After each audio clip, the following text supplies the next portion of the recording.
Hey, what is up, everybody? Welcome back to the channel. It's your host, Wandy here.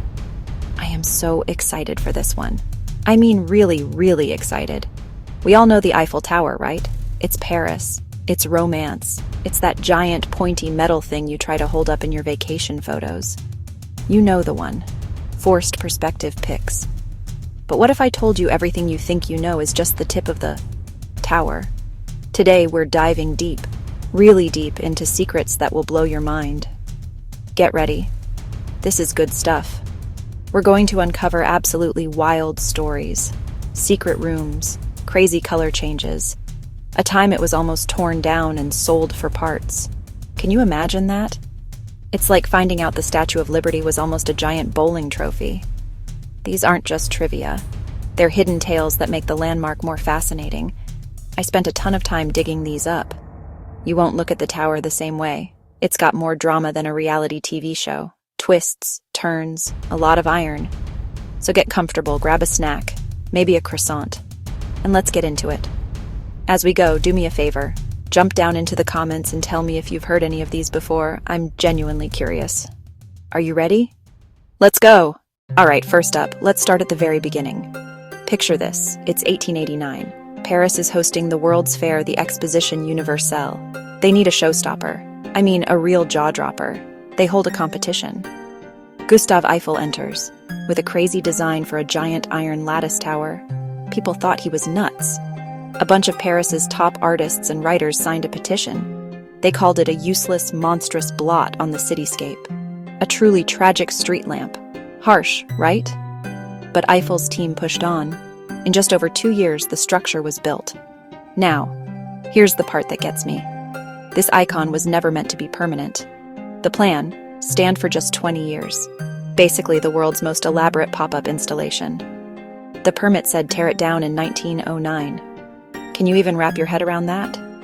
It was designed to be easily dismantled, like building a beautiful sandcastle, and knowing the tide's coming. The city of Paris owned it, but Eiffel's company kept all the income for 20 years. And then, poof, gone.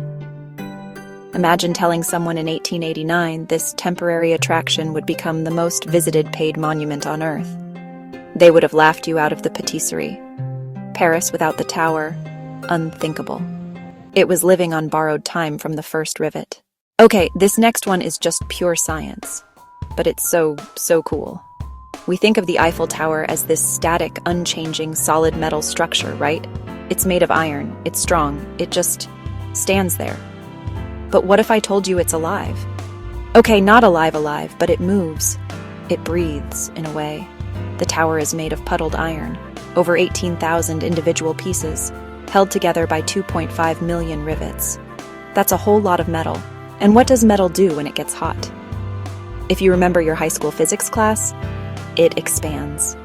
It's a process called thermal expansion. So on a hot summer day in Paris, when the sun is beating down on all that dark painted iron, the side facing the sun heats up and expands. This causes the very top of the tower to actually lean away from the sun by a few inches. But that's not even the craziest part. The heat affects the entire structure, causing the whole thing to grow taller. The Eiffel Tower can be up to 15 centimeters or about 6 inches taller in the summer than it is in the dead of winter. It has a summer height and a winter height. It's like the tower is stretching out, trying to get a better tan. Then, as the temperature drops in the evening or during the winter, the iron contracts and the tower shrinks back down to its regular size. So, the next time you see a picture of it, remember it's not completely still. It's subtly swaying, growing, and shrinking with the seasons. It's a massive 10,000-ton metal structure quietly reacting to the world around it.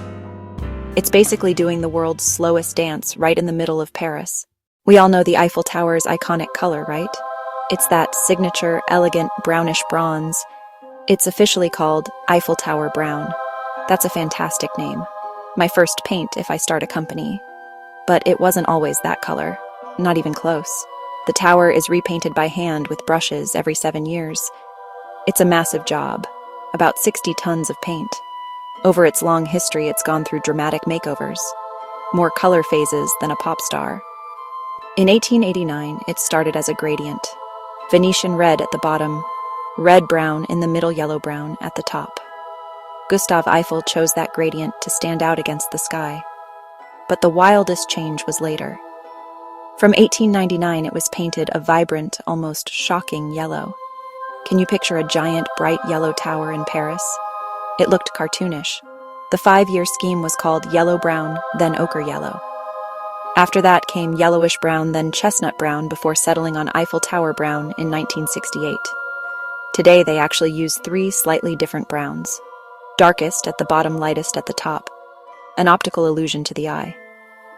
So what looks like one solid color is a carefully painted gradient. The year is 1909 and the tower's death sentence is due, and sell 7,300 tons of iron for scrap. But Gustav Eiffel had a plan. He encouraged scientific experiments at the top. Then came the breakthrough. Radio. Wireless telegraphy was the hot new tech, the internet of its day. Long-distance radio needs a really, really tall antenna. Suddenly, the tower was Europe's prime communication tool. The French military used it to send wireless signals, receive wireless signals. Its strategic value saved it. Saved for use, not beauty. Function over form. Last-minute plot twist. It's had a fashion evolution. It's the Lady Gaga of landmarks. All right, this last one might be the best one. This is the kind of secret that makes you go, no way. So after building this gigantic, record-breaking iron tower, what do you think Gustav Eiffel did? He did what any of us would do. He built himself a penthouse apartment at the very top. I'm not kidding. Right up there, nearly 1,000 feet above Paris. He had a small, private apartment built exclusively for his own use. It wasn't large or extravagant, but it was cozy, furnished with wooden furniture, colorful wallpaper, and even a grand piano. It was the ultimate bachelor pad. This wasn't some public viewing deck. This was his personal sanctuary in the sky. While the public could only go up to the lower platforms, Eiffel could retreat to his private nest. He used it to entertain prestigious guests like Thomas Edison. There's a famous story of Edison visiting Eiffel in the apartment, where he brought one of his new phonographs as a gift. Can you imagine that meeting? 2 of the world's greatest innovators, chilling in a secret apartment at the top of the world, listening to a phonograph. It's the stuff of legends. The existence of this apartment drove the Parisian elite crazy with envy. People apparently offered Eiffel small fortunes to rent it for just one night, but he always refused. It was his private space, a quiet office to think and reflect, far above the noise of the city he had just transformed. Today, the apartment is no longer secret and has been restored and open to the public. You can peer through the glass and see wax figures of Eiffel, his daughter Claire, and Thomas Edison recreating that legendary meeting. It's a tiny room that holds one of the tower's biggest and most personal secrets. And that's a wrap. How incredible were those stories? From a temporary structure that was almost sold as scrap metal to a growing, color-changing icon with a secret penthouse at the top. The Eiffel Tower is so much more than just a landmark. It's a character in the story of Paris, with a history full of drama, innovation, and pure luck.